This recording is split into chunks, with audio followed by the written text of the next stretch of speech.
പുറത്ത് പറ്റാനാ, കുടിക്കാനല്ല. ഈ മരുന്ന് അപ്പുറത്തുനിന്ന് വാങ്ങിക്കണം. കാശൊന്നും കൊടുക്കണ്ട. ദിവസം 3 നേരം.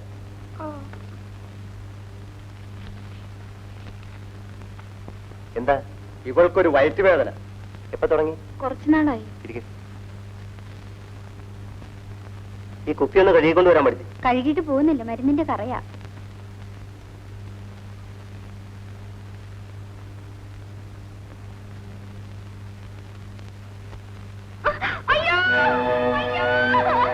എന്താടി? എന്ത് പറ്റി?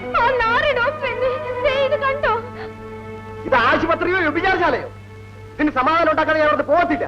എടോ ഡോക്ടറെ, ഇങ്ങോട്ടിറങ്ങി വാടോ, ഇങ്ങോട്ടിറങ്ങി വരാൻ. തന്റെ ചികിത്സ ഇന്ന് ഞാൻ അവസാനിപ്പിക്കും. ഇങ്ങോട്ടിറങ്ങി വരാനാ പറഞ്ഞത്. എന്ത് പറ്റി? എന്ത് പറ്റിയെന്നോ? നിങ്ങളൊക്കെ ഈ നാട്ടിൽ ചെറുപ്പക്കാരല്ലേ? എന്റെ സഹോദരിയെ ചികിത്സിപ്പിക്കാനാ കൊണ്ടുവന്നത്, അല്ലാതെ ഡോക്ടറെ കൊണ്ടോ? തന്റെ സഹോദരിയെ ഡോക്ടർ എന്ത് ചെയ്തെന്നാ പറയണേ? എന്ത് ചെയ്തെന്നോ? പരിശോധിക്കാൻ എന്ന് പറഞ്ഞ് എന്നെ ഇറക്കി വിട്ടിട്ട് അവളെ കയറി പിടിച്ചിരിക്കും. ഇത് കണ്ടോ?